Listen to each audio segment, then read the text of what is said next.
वॉचटॉक के सभी दर्शकों को मेरा नमस्कार। आज के इस एपिसोड में हम ग्रामीण क्षेत्रों में पेयजल की उपलब्धता के ऊपर चर्चा करेंगे। जल हमारे जीवन को बनाए रखने के लिए सबसे महत्वपूर्ण तत्वों में से एक है। भूजल के अत्यधिक दोहन और बदलते जलवायु परिवर्तन की वजह से पूरा विश्व पेयजल के संकट से जूझ रहा है। वैश्विक स्तर पर सभी को समानतापूर्वक सुरक्षित पेयजल पहुंचाने हेतु कई प्रयास किए जा रहे हैं। ऐसा ही एक प्रयास SDG 6 में परिलक्षित होता है, जिसका उद्देश्य सभी को सुरक्षित जल एवं स्वच्छता सुनिश्चित कराना है। भारत ने जल जीवन मिशन के माध्यम से इस उद्देश्य के प्रति अपनी प्रतिबद्धता दिखाई है, जिसका लक्ष्य हर घर तक नल का जल की आपूर्ति प्रदान करना है। राज्य स्तर पर बिहार सरकार ने हर घर तक पेयजल पहुंचाने के हेतु बहुत ही सक्रिय भूमिका निभाई है। माननीय मुख्यमंत्री श्री नीतीश कुमार जी ने सन 2016 में 7 निश्चय के अंतर्गत हर घर नल का जल का शुभारंभ किया, जिसका उद्देश्य हर घर तक पेयजल पहुंचाना है। उल्लेखनीय है कि इस महत्वाकांक्षी योजना के माध्यम से बिहार के 96% घरों में नल का जल पहुंच चुका है। ऐसी महत्वाकांक्षी योजनाओं को पूरा करने के लिए सरकार को बहुत सारे सहयोग की जरूरत है, चाहे वो विभाग के स्तर पर हो, चाहे वो किसी संस्था के स्तर पर हो, या समुदाय के स्तर पर हो, या व्यक्तिगत स्तर पर हो। सरकार के इस बृहत योजना के लिए बहुत सारे डेवलपमेंट ऑर्गेनाइजेशंस ने आगे कदम बढ़ाया है, ताकि वो सरकार को सहयोग कर सकें और पेयजल की पहुंच को हर एक घर तक पहुंचाने में अपना योगदान दे सकें। वाटर एड भी ऐसी ही एक संस्था है जो भारत के विभिन्न राज्यों में पेयजल के पहुंच के ऊपर कार्य कर रही है। बिहार भी उन राज्यों में शामिल है। वॉचटॉक के इस एपिसोड में चर्चा हेतु हमारे साथ मौजूद हैं श्री संजय कुमार सिन्हा जी। श्री सिन्हा वाटर एड में बिहार के राज्य परियोजना निदेशक के तौर पे पदस्थापित हैं। Welcome sir, welcome to the Watchtalk. धन्यवाद नूर साहब। वॉचटॉक में जुड़कर अच्छा लग रहा है। लोग बात करेंगे बिहार के ग्रामीण पृष्ठभूमि में पेयजल की क्या चुनौतियां हैं, अवसर क्या हैं, इस पे बात करेंगे। और बिहार के बारे में बातचीत करना एक अच्छा कदम है वॉचटॉक का, और बिहार के वाटर सैनिटेशन सिनेरियो को समझने में काफी मदद मिलेगी। धन्यवाद। श्री सिन्हा का पानी के क्षेत्र में व्यापक अनुभव है। इन्होंने लोक स्वास्थ्य अभियंत्रण विभाग और महिला एवं बाल विकास निगम जैसे महत्वपूर्ण विभागों में सेवा प्रदान किया है।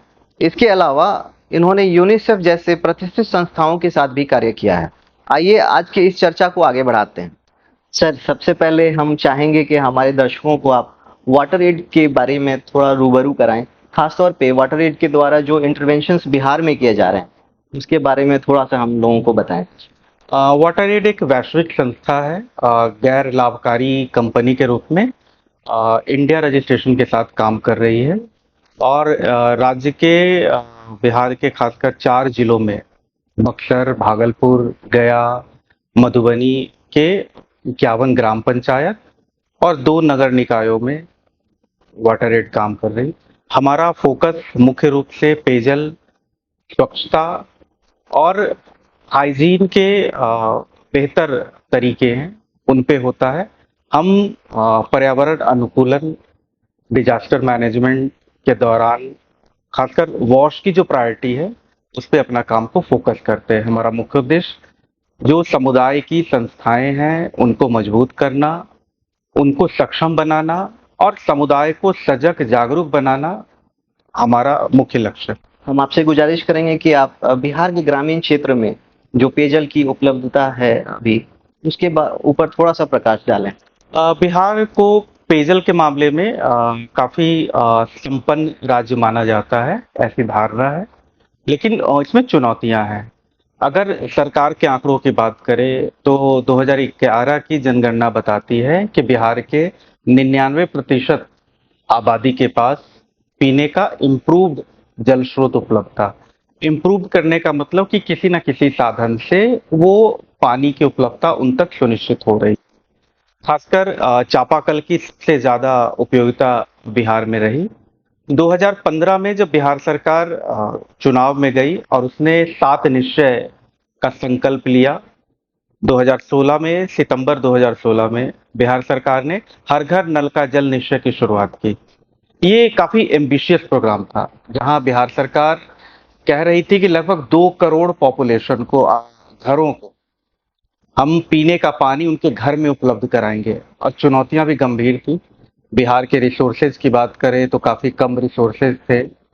कैपेसिटी की बात करें तो अभी तक बिहार का जो विभाग था, पंचायती राज विभाग हो, नगर आवास हो या लोक स्वास्थ्य अभियंत्रण विभाग हो, ये 3 मुख्य विभाग थे जो पेयजल का काम देख रहे थे। तो उनके पास उतनी क्षमता भी नहीं थी, संसाधन भी नहीं थे। उसमें बिहार सरकार का ये संकल्प आया और लगभग 15,000 करोड़ के इन्वेस्टमेंट की बात बिहार सरकार ने की। तो रिसोर्सेज एक चैलेंज था। दूसरा था कि बिहार के 38 में से 32 जिलों में गुणवत्ता की समस्या थी। लगभग 30 से 32,000 ग्रामीण वार्डों में भूजल जो था वो संक्रमण था। वहां का पानी पीने के लिए उपयोग के लायक नहीं था। लगभग 5,000 से अधिक वार्डों में आर्सेनिक की समस्या थी। लगभग 8,000 वार्डों में क्लोराइड की समस्या थी और 21 से 22,000 वार्ड में आयरन की समस्या। इसके बाद अगर उत्तर बिहार की बात करें तो बाढ़ प्रवण क्षेत्र है, जहाँ पे हमेशा बाढ़ आती रहती है। उन क्षेत्रों में बैक्टीरियोलॉजिकल कंटामिनेशन, वाटर लॉगिंग की वजह से जल का संदूषण एक बड़ी समस्या। इस बीच में हर घर में नल का जल पहुंचाना एक काफी चुनौतीपूर्ण टास्क था, लेकिन पूरी दुनिया जानती है बिहार सरकार ने इसे कर दिखाया और 2022 में ही बिहार सरकार ने 99% वार्डों में नल का जल उपलब्ध करा दिया है। और सरकार के आंकड़ों की बात करें तो 96% से ज्यादा घरों में पॉपुलेशन के पास आज पीने का पानी उपलब्ध है। लोग इसका लाभ ले रहे हैं। जैसे आपने बताया कि हर घर नल का जल एक सरकार का बहुत ही ज्यादा महत्वाकांक्षी योजना है। ऐसे में वाटर जेट जैसे डेवलपमेंट ऑर्गेनाइजेशन सरकार की इस लक्ष्य को पूरा करने में किस तरह से अपना सहयोग दे रहे हैं, के बारे में थोड़ा सा। जी, वाटर एड का मोटिव ही है कि हम सरकार और सरकार की मदद करने के लिए समुदाय के जो संगठन है, पंचायती राज संस्थाएं हैं, नगर निकाय है, समुदाय है, खासकर वैसे समुदाय जो वंचित रहे हैं सामाजिक वजहों से, आर्थिक वजहों से, उनके साथ हम काम करते हैं।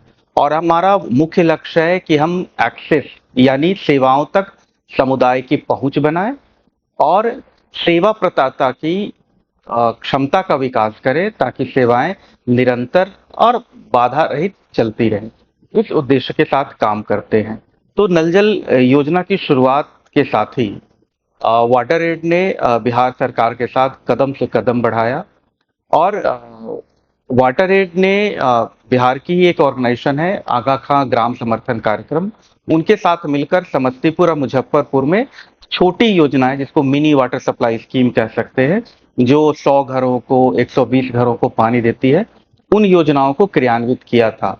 और हमने उस समय जो भारत विभाग के सचिव थे, उनके सामने वाटर एड ने इस पूरी परियोजना की अवधारणा को रखा और ये समझाने की कोशिश की कि बड़ी योजनाओं में लंबा समय लग सकता है और बिहार में 2 करोड़ समुदाय को पानी देने के लिए छोटी योजनाओं पे काम किया जाए तो ज्यादा अच्छा होगा और समुदाय तक हम एक सुनिश्चित इंफ्रास्ट्रक्चर उपलब्ध करा पाएंगे। तो इस अवधारणा को किया। फॉर्चुनेटली उस समय जो पंचायती राज के प्रधान सचिव थे वो काफी प्रभावित हुए, लोक स्वास्थ्य अभियंत्रण विभाग भी काफी प्रभावित हुआ और वार्ड आधारित जलापूर्ति योजना की अवधारणा वहीं से निकल कर आई। और आप देखेंगे बिहार में लगभग 1,07,000 योजनाएं हैं, जलापूर्ति योजनाएं हैं, जिसमें 70% योजनाएं वार्ड आधारित जलापूर्ति योजना है। तो वाटर एड की ये सफलता रही, एक कंट्रीब्यूशन दिखता है। दूसरा, हम लोगों ने जल गुणवत्ता पे काफी जोर दिया कि पानी की टेस्टिंग होनी चाहिए और समुदाय आधारित होनी चाहिए। आज भी आप वाटर एड जहां काम करते हैं, उन गांव में आप जाएंगे, देखेंगे वहां समुदाय खुद सक्षम है जल गुणवत्ता जांच करने के लिए। तो इस पूरी अवधारणा को हम लोगों ने सरकार के साथ मिलकर काम करना शुरू किया है और लगभग हर गांव में जहां हम काम कर रहे हैं, 51 ग्राम पंचायत के 5-5 महिलाओं को जल गुणवत्ता की जांच पे प्रशिक्षित किया है और वो समुदाय में एक उत्प्रेरक की तरह जल गुणवत्ता का संदेश दे रही हैं। साथ ही एक जल चौपाल की अवधारणा बिहार सरकार ने एडॉप्ट की, लागू की। बिहार सरकार की जितनी योजनाएं हैं, वहां हर महीने के पहले बृहस्पतिवार को जल चौपाल लगती है। उस जल चौपाल की अवधारणा वाटर एड की ही सृजित है, और वाटर एड के एफर्ट से प्रभावित होकर सरकार ने इसको अडॉप्ट किया। सर, जैसे आपने बताया कि जल गुणवत्ता को लेकर के, जल चौपाल को लेकर के और बहुत सारे चीज़ों में वाटर एड जो है सरकार को डायरेक्टली इनडायरेक्टली सपोर्ट कर रही है। ऐसे में कोई भी डेवलपमेंट ऑर्गेनाइजेशन या डेवलपमेंट पार्टनर अगर किसी सरकारी विभाग को सहयोग कर रहे हैं तो कुछ चुनौतियों का भी सामना करना पड़ रहा हो। वाटर एड को किन चुनौतियों का सामना करना पड़ रहा है? ऐसी कोई चुनौतियां नहीं है, अवसर काफी हैं काम करने के। सरकार के अपने लिमिटेशंस हैं। सरकार हमेशा स्केल पे बात करती है। अगर एक गतिविधि भी करनी है तो उनको 1,08,000 वार्डों के लिए गतिविधि करनी होगी। अगर पंचायत स्तर की भी एक गतिविधि करनी है तो 8,000 गतिविधियां करनी होगी। तो सरकार के सामने स्केल बहुत बड़ा होता है। हम गैर सरकारी संस्थाओं के लिए अवसर ये है कि हम लोग साथ मिलकर सरकार के काम को कैसे आसानी तरीके से जो मुख्य लाभार्थी हैं, जनता है, उन तक पहुंचा सकते हैं। इसमें सरकार के साथ कदम से कदम मिलाकर जो जमीनी स्तर पे काम हो रहा है, उसमें क्या कमी है और नीतिगत सुधार की आवश्यकता क्या है, किस प्रकार से मॉनिटरिंग करने की जरूरत है, कौन सी क्षमता किस पदाधिकारी के स्तर पे या कार्यकर्ता के स्तर पे चाहिए, ये लाने की जरूरत। हम सरकार को वो फीडबैक दे सकते हैं, पॉलिसी ड्राफ्ट सबमिट कर सकते हैं, कुछ पायलट इंटरवेंशन कर सकते हैं। आपको मालूम होगा कि भारत सरकार ने जल जीवन मिशन के क्रियान्वयन के लिए RWPF नाम का एक फोरम बनाया है, जिसको रूरल वॉश पार्टनर फोरम करते हैं। उसमें हिंदुस्तान में काम करने वाली सारी संस्थाएं जो गैर सरकारी हैं, अलाभकारी हैं, वो संस्थाएं इनकी सदस्य हैं। बिहार सरकार ने भी इस RWPF फोरम को मान्यता दी है और उनके साथ काम कर रहे हैं। चाहे यूनिसेफ हो, वाटर एड हो, वाटर फॉर पीपुल हो, आगा खां फाउंडेशन हो, आगा खां ग्राम समर्थन कार्यक्रम हो, ये लगातार ITC हो, ये लगातार सरकार के साथ मिलकर नियमित रूप से काम कर रहे हैं। और सरकार के जो लक्ष्य हैं, वो गैर सरकारी संस्थाओं के भी लक्ष्य हैं। उन लक्ष्यों को प्राप्त करने में बिल्कुल कंधे से कंधे मिलाकर उनके साथ काम कर रही है, सहयोग। सर, पेयजल के क्षेत्र में कार्य कर रहे विभाग और डेवलपमेंट पार्टनर्स, इनके बीच कन्वर्जेंस और कोऑर्डिनेशन का बहुत ही महत्व है ताकि नीड बेस्ड इंटरवेंशन हो सके। ऐसे में आप विभाग और जो डेवलपमेंट पार्टनर्स हैं उनके बीच कन्वर्जेंस और कोऑर्डिनेशन को कैसे देखते हैं? काफी महत्वपूर्ण सवाल है ये कि आज सरकार ने 99% के लक्ष्य को प्राप्त कर लिया है। 1% का जो लक्ष्य है वो न्यायिक वजहों से या कुछ क्रियान्वयन संबंधी चुनौतियां आई, ज्योग्राफिकल हिंड्रेंस है, उसकी वजह से 1% का लक्ष्य नहीं प्राप्त हुआ है। तो अब सरकार का मुख्य चैलेंज योजनाओं को लंबे समय तक चलाए रखना और जो समुदाय की अपेक्षा है कि अनइंटरप्टेड वाटर सप्लाई, शुद्ध पानी मिले, नियमित पानी मिले और लोग उस पानी का सदुपयोग करें, पानी की बर्बादी नहीं हो, इसको लेकर सरकार की चुनौती है। और जो ग्लोबल वार्मिंग का इम्पैक्ट हमारे यहाँ आ रहा है, लगातार आप देखेंगे गर्मी और गर्म होते जा रहे हैं। फरवरी से पानी का जल स्तर नीचे जाने लगता है और जून आते आते पिक पे पड़ जाता है। बिहार के कई गांव ऐसे हैं जहां आज भी सरकार को गर्मी के मौसम में टैंकर चलाने होते हैं। तो ये सारी चुनौतियां हैं और ये अवसर हैं गैर सरकारी संगठनों के लिए कि इन चुनौतियों को लेकर सरकार को सॉल्यूशन बताएं, कैसे community lead, community managed process हो सकते हैं।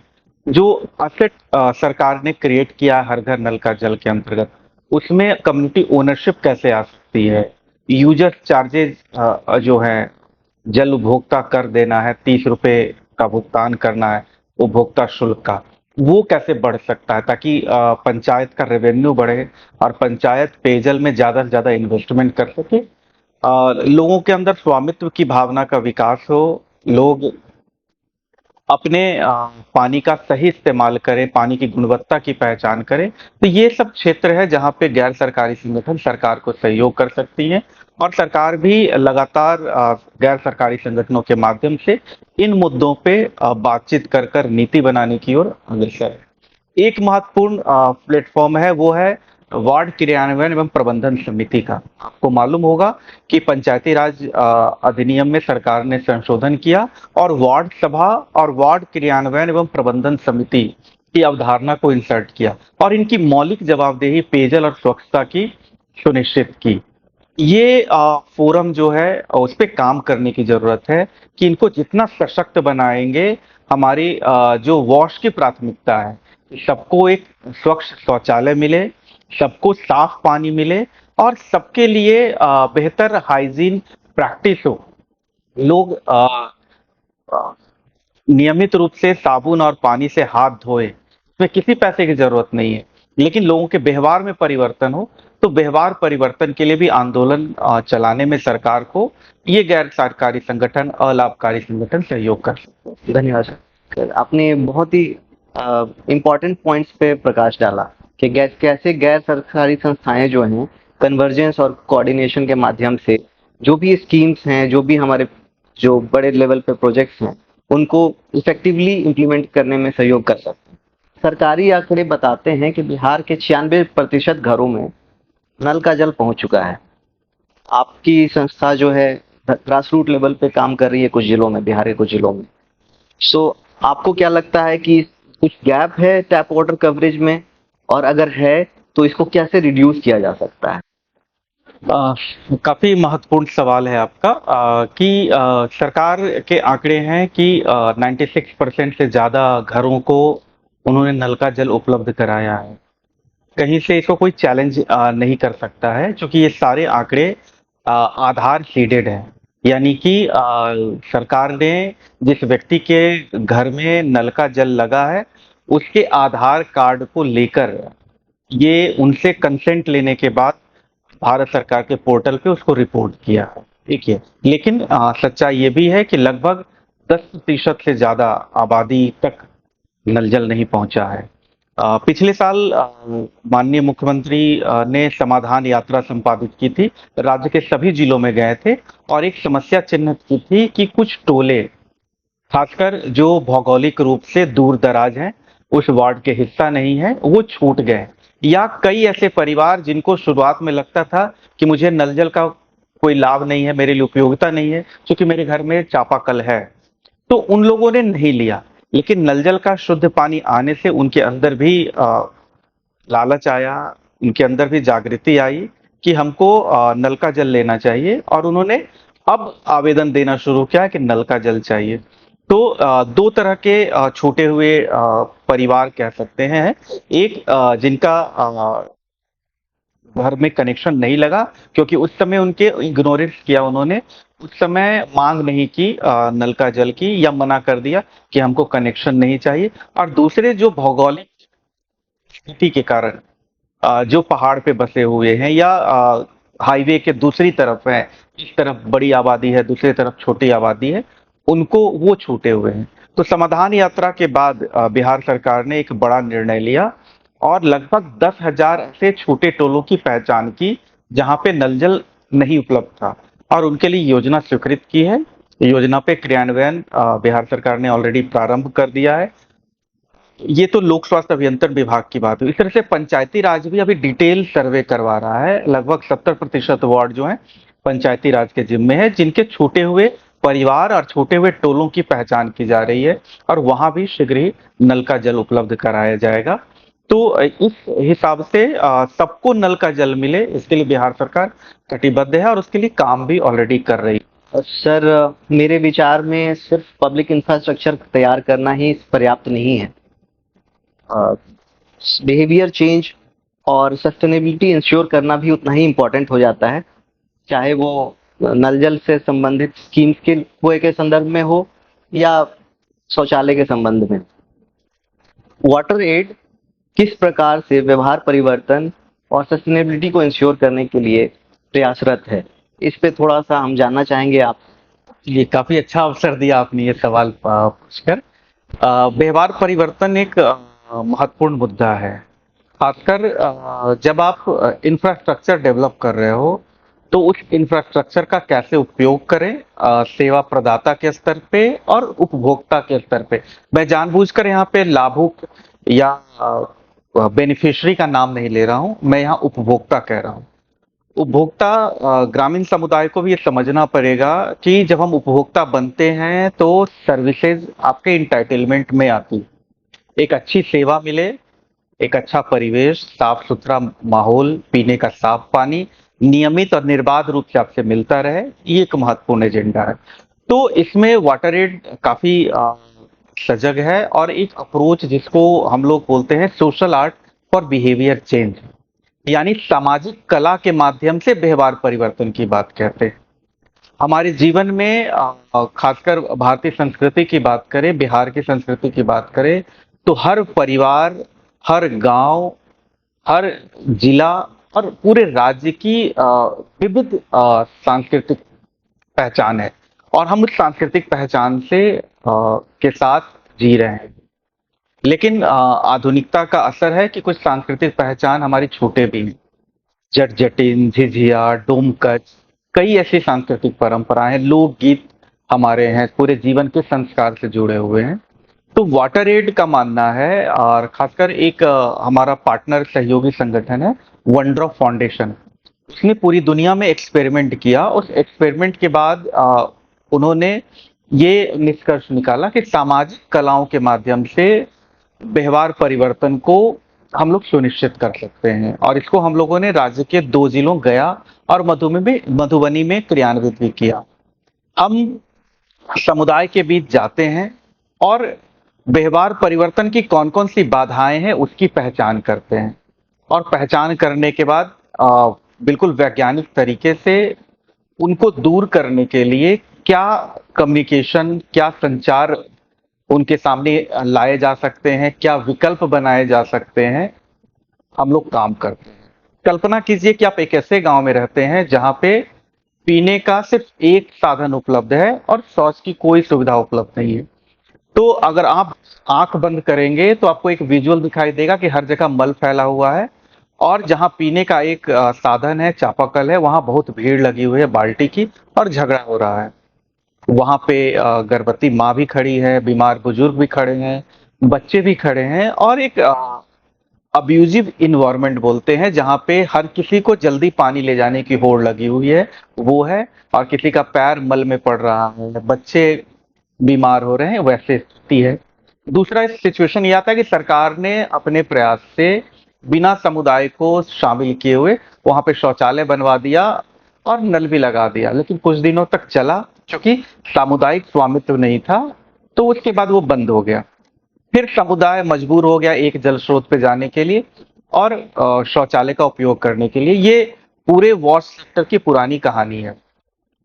लेकिन अगर यहाँ पे वॉश सिस्टम बनाया जाए, यानी कि वाटर सैनिटेशन हाइजीन की एक व्यवस्था निर्माण की जाए जहां पे सेवा प्रदाता को भी उसके रोल, रिस्पॉन्सिबिलिटी, कार्य दायित्व का ज्ञान हो, समुदाय को भी उसके उपयोग के बारे में पता हो, तो हम कर सकते हैं। और व्यवहार परिवर्तन की इसी प्रक्रिया को हम एसएबीसी अप्रोच का नाम देते हैं, जहां पे हम बताते हैं कि आप बिल्कुल जट जटिन के गीत ही गाइए, सोहर गाइए, लेकिन उसमें हैंड वॉशिंग की भी बात कीजिए। आप होली के गीत गाइए, लेकिन खुले में शौच नहीं करेंगे, शौचालय का उपयोग करेंगे, इसकी बात कीजिए। आप निश्चित तौर पे शादी ब्याह के गीत गाइए, लेकिन आप सुजनी कला से काम कीजिए, लेकिन सुजनी कला में पानी कैसे बचाएं उसका चित्र अंकित कीजिए। तो इस तरीके से समुदाय को जागरूक कर कर हमने काम किया, इसके सुखद परिणाम भी आए हैं। आज करीब 90 से अधिक कलाकार गया और मधुबनी में इस संदेश को स्वतः हमने तो शुरुआत में फंडिंग सपोर्ट किया, लेकिन अब स्वतः इस संदेश को फैला रहे हैं क्योंकि उनको मालूम हो गया कि कैसे सामाजिक मुद्दों को लोक पारंपरिक धुनों पे, गीतों पे जोड़ा जा सकता है। तो इस प्रक्रिया को संपादित किया। इसी तरह से टिकुली आर्ट हो या मधुबनी पेंटिंग जो दीवार पे होती है, मंजूषा पेंटिंग हो, उन सब में स्वच्छता के, पेयजल के और हाइजीन के संदेशों को शामिल कर कर हम लोगों ने उनके लिए एक रोजगार के नए अवसर पैदा किए हैं और वो उस पे काम कर रहे हैं। एक ये है। तीसरा महत्वपूर्ण एस्पेक्ट है जिसको हम कैपिटल बोलते हैं, यानी संसाधन। इंफ्रास्ट्रक्चर आपने बना लिया, व्यवहार परिवर्तन कर लिया, लेकिन अगर आपके पास संसाधन नहीं हो, संसाधन यानी कि स्किल्ड मैन पावर, और दूसरा कि सामान की उपलब्धता, जो एक इंफ्रास्ट्रक्चर बनाने के बाद उसमें जो टूट फूट होती है, मान लीजिए घर में आपके नल की टोटी लगी है, टोटी टूट गई और वो टोटी आपको गांव में ना मिलकर दूर बाजार में मिल रही है, तो उस दिन आप पानी, शायद आपके यहाँ पानी ना आए और या आप लाखों लीटर पानी बर्बाद कर। तो एक महत्वपूर्ण चुनौती होती है, इस पे भी हम लोगों ने काम किया। खासकर ग्रामीण महिलाओं को समझाया और बताया कि आप अपने जो आपका किराना दुकान है, उस दुकान में इस तरह का सामान रख सकते हैं, फिनाइल रख सकते हैं, क्लीनिंग जो टॉयलेट क्लीनर है वो रख सकते हैं, आप टैप्स रख सकते हैं, और गांव के युवाओं को, महिलाओं को शौचालय के रेट्रोफिटिंग, टैप, प्लम्बिंग के एस्पेक्ट पे प्रशिक्षित किया, कौशल विकास किया। तो इसका दो फायदा हुआ कि उनके दुकान में अब लोग सिर्फ दाल, चावल, साबुन लेने के लिए नहीं आ रहे थे, बल्कि सैनिटरी नैपकिन से लेकर नल के टैप तक खरीदने आने लगे। तो एक अपॉर्चुनिटी उनकी बढ़ी, मार्केट से उसको लिंक करवाया। और दूसरा, जिन युवाओं को का कौशल विकास किया, अब उनको काम करने के लिए शहर जाने की जरूरत नहीं है, बल्कि वहीं जो टैप खरीदने आ रहा है उसको वहां प्लम्बर मिल जा रहा है और उस युवा को काम मिल जा रहा है, तो अपना दुकान चलाने के साथ साथ वो टैप कसने का काम कर रहा है। दुकान वालों ने ऑफर भी शुरू कर दिया कि 50 ऐसे खरीदिएगा टैप तो 50 रुपया लगेगा, लेकिन लगाना आपको फ्री में मिल जाएगा, क्योंकि मार्केट से उनको 30 रुपए में टैप मिलने लगा। तो एक ये फायदा हुआ। तो इस तरह से हम लोगों ने जो पानी बहता था या टॉयलेट क्लीनर नहीं है, तो गांव की महिलाएं कहती थी कि साफ नहीं हो रहा है तो हम शौचालय का उपयोग नहीं करेंगे। कुछ दिनों तक शौचालय का उपयोग नहीं किया, क्लीन नहीं होने की वजह से गंदगी और बढ़ती गई, धीरे धीरे वो शौचालय डिफंक्ट हो गया। तो हम लोगों ने इस पे भी काफी कंट्रोल किया, खासकर फिनाइल और शौचालय क्लीनर्स वहां पे गांव में उपलब्ध करा देने से शौचालय की उपयोगिता भी सुनिश्चित हुई। तो ये बहुत ही हर्ष की बात है कि किस तरीके से आप जो लोकल कल्चर है उसको प्रमोट कर रहे हैं बिहेवियर चेंज में, साथ में आप जो है एम्प्लॉयमेंट अपॉर्चुनिटी जो है क्रिएट कर रहे हैं लोकल लेवल पे। ये बहुत ही खुशी की बात है और हम आशा करते हैं कि इस तरीके की जो इंटरवेंशंस है और भी जिलों में हो। एक और महत्वपूर्ण मुद्दे हैं जिस पे हम लोग को सजग होना चाहिए, बातचीत करनी चाहिए, वो है आपदा प्रबंधन का। बिहार में दो तरीके से बिहार को आपदा को देखने की जरूरत है। बिहार आपदा प्रवण प्रदेश है। उत्तर बिहार जहां भूकंप और बाढ़ से प्रभावित रहता है, दक्षिण बिहार में सुखाड़ की समस्या काफी तेजी से चल रही है। इस स्थिति में पेयजल की सतत उपलब्धता सरकार की एक बहुत चुनौती है। मैं धन्यवाद देना चाहूंगा डीएमआई को। पिछले साल ये काफी महत्वपूर्ण कार्यशाला इस विषय पे उपलब्ध कराई, और जिससे सरकार को और सरकार के साथ काम करने वाले या समुदाय के बीच काम करने वाले जो अलाभकारी संगठन है, उनको भी एक नए तरीके से सोचने पे मजबूर किया इस कार्यशाला ने। तो एक तो बधाई आपको इस अच्छी कार्यशाला के लिए। दूसरा, मैं फिर से वापस आता हूँ कि इस महत्वपूर्ण चुनौती को, अगर बात करते हैं उत्तर बिहार के बाढ़ प्रवण जिलों की, जिसमें सीतामढ़ी, शिवहर, पूर्वी चंपारण, पश्चिमी चंपारण, मुजफ्फरपुर, दरभंगा, सहरसा, सुपौल, ये सारे जिले आते हैं। यहाँ पे फ्लड आज का रूप जो है, बाढ़ का रूप है, फ्लैश फ्लड ज्यादा आने लगे हैं, जिसका खतरा जो होता है वो अगर हमने जो इंफ्रास्ट्रक्चर क्रिएट किया है, जो भी पंप हाउस बनाए हैं, वहां पे बोरवेल जो हमारा है इसका प्रोटेक्शन नहीं किया है, तो उसके संक्रमित होने का एक काफी बड़ा खतरा हो जाता है। और खासकर अगर पाइपलाइन का डिस्ट्रीब्यूशन नेटवर्क जो बिछा है उसकी एप्रोप्रिएट गहराई नहीं की है, तो वहां पे भी टूटने आने का या उसके बहने का खतरा आता है। तो ये दो महत्वपूर्ण है।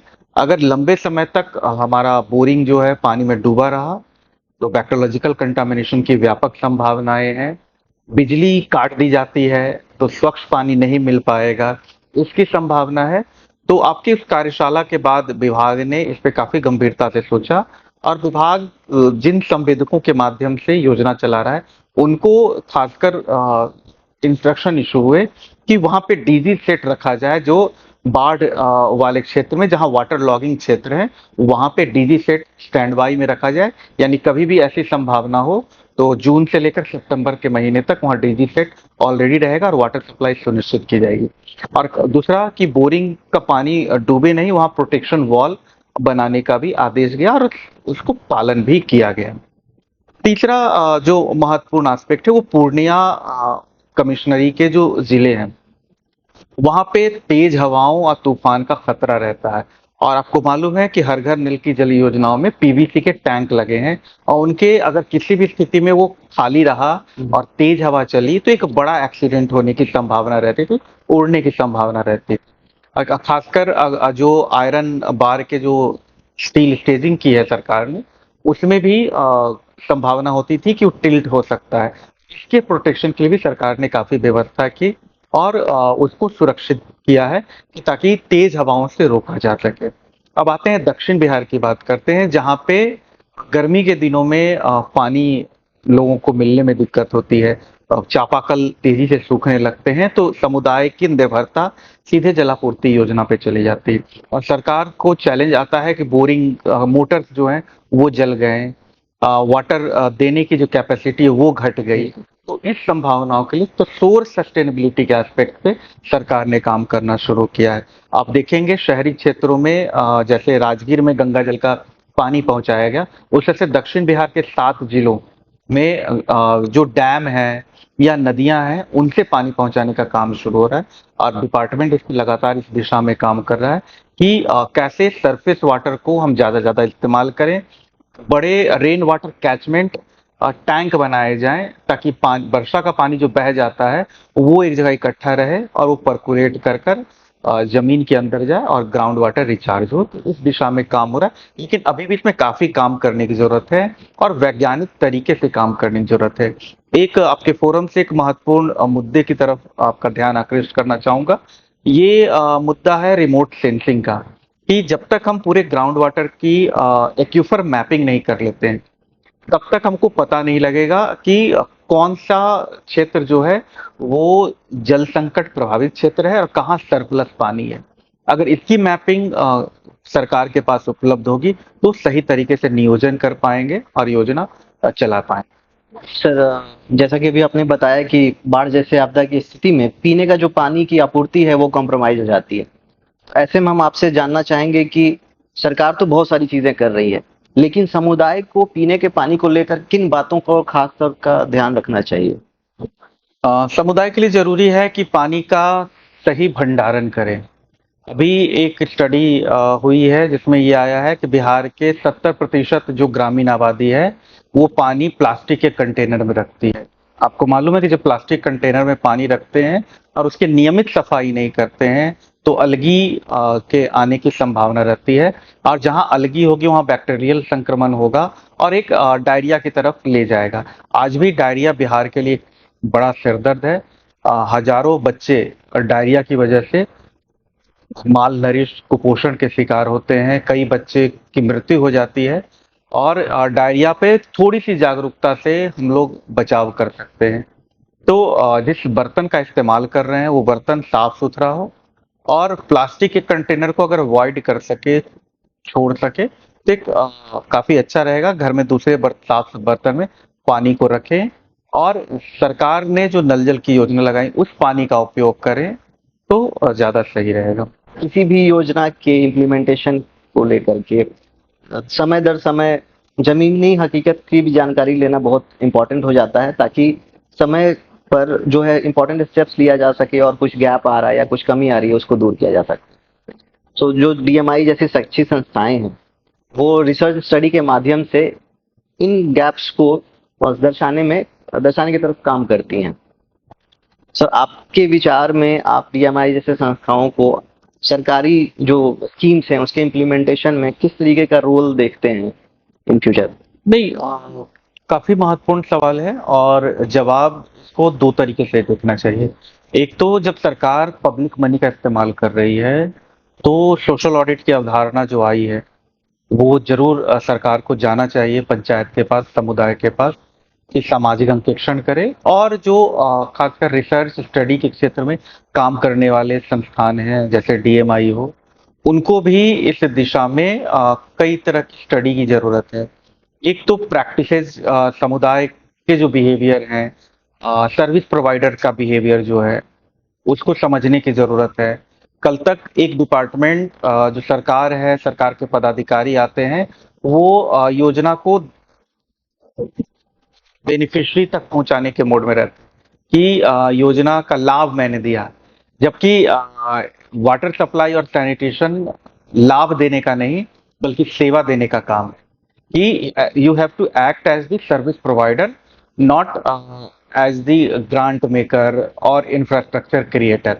तो एक बड़ा शिफ्ट करना होगा सरकार को कि सरकार के विभाग जो है, खासकर पेयजल विभाग जो है, वो सर्विस प्रोवाइडर के रूप में काम करें और सेवा प्रदाता के रूप में जो उपभोक्ता के प्रति उनकी निष्ठा होनी चाहिए कि कैसे सेटिस्फैक्शन लेवल के हाईएस्ट लेवल को अचीव कर सके। तो यहाँ पे रोल आता है कि समुदाय कैसे अचीव कर पा रहा है, कैसे सर्विसेज को ले रहा है और सर्विस प्रोवाइडर कैसे सर्विसेज को दे रहे हैं, इसकी समय समय पे स्टडी करना, जो मैनेजरियल स्किलिंग गैप है उसको आइडेंटिफाई कर सरकार को बताना और मैनेजरियल कैपेसिटी कैसे इन्हांस उसको बढ़ाने की कोशिश करना। दूसरा, जो ग्राम पंचायत, आपको मालूम है कि पेयजल और स्वच्छता ग्राम पंचायत के कार्यदायित्व में है, तो ग्राम पंचायत को सशक्त बनाने के लिए ग्राम पंचायत को फंक्शन, फंड और फंक्शनरी, 3F पे पंचायत की कैपेसिटी बढ़ाने के लिए, ग्राम सभा, वार्ड सभा को सशक्त करने के लिए जो वस्तु स्थिति है वो संबंधित विभाग को बताना और जानकारी देना, ये है। तीसरा एक महत्वपूर्ण मुद्दा है जो आपके संगठन को, आपके संस्थान को निश्चित तौर पर करना चाहिए, वो है फंक्शनैलिटी असेसमेंट। जलापूर्ति योजनाओं का साल में कम से कम एक बार रैंडम तरीके से, वैज्ञानिक तरीके से फंक्शनैलिटी असेसमेंट करना जरूरी है, ताकि एक थर्ड आई ये बताए कि लोगों को पानी मिल रहा है और वो पानी से संतुष्ट हैं कि नहीं। सेवा प्रदाता स्तर पे क्या चैलेंजेज आ रहे हैं और उपभोक्ता के स्तर पे क्या चैलेंजेज आ रहे हैं और थर्ड क्लाइमेट के लेवल पे क्या चैलेंजेज हैं, इसको थर्ड आई व्यू से देखकर सरकार के पास अगर जाए तो सरकार को पॉलिसी फ्रेमवर्क बनाने में, प्रोग्राम इम्प्लीमेंटेशन अप्रोच को शिफ्ट करने में मदद मिलेगी। बहुत बहुत धन्यवाद सर, आपके मूल्यवान विचार यहाँ साझा करने के लिए और इस महत्वपूर्ण चर्चा में आपका आने के लिए हम आपका तहे दिल से धन्यवाद अदा करते हैं। सर, चलते चलते हम चाहेंगे कि हमारे दर्शकों के लिए आप एक संदेश दें। धन्यवाद अफजल जी, मौका देने के लिए वाटर एड को अपनी बात रखने का। ये एक बहुत महत्वपूर्ण फोरम है और वॉश का मुद्दा मानव अधिकार का मुद्दा है। हर व्यक्ति को साफ स्वच्छ शौचालय उपलब्ध हो, पीने का साफ पानी उपलब्ध हो और एक अच्छा हाइजीन बिहेवियर हमारे व्यवहार में शामिल हो। हम स्वयं को साफ रखें, अपने परिवेश को साफ रखें, अपने घर के आसपास को साफ रखें। इसके लिए हम सबको सामूहिक रूप से प्रयास करना है। अगर गांव में एक व्यक्ति भी खुले में शौच करता है, एक व्यक्ति भी किसी असंक्रमित ऐसे जगह जहां का पानी सही नहीं है वहां के पानी का उपयोग करता है, एक व्यक्ति भी अस्वच्छ वातावरण में रह रहा है, तो उससे पूरे गांव को खतरा हो सकता है। ये समझने की जरूरत है। तो हर एक व्यक्ति तक स्वच्छता की, पेयजल की पहुंच, उसकी उपयोगिता और लंबे समय तक उपयोग करने की क्षमता हो, इसके लिए काम करने की जरूरत है। डीएमआई को और पूरी टीम को बहुत बहुत धन्यवाद मुझे आमंत्रित करने के लिए। थैंक यू सर, आपका वॉशटॉक में आने के लिए पुनः से धन्यवाद। आशा करते हैं कि हम ऐसे चर्चा आगे भी करेंगे। Thank you.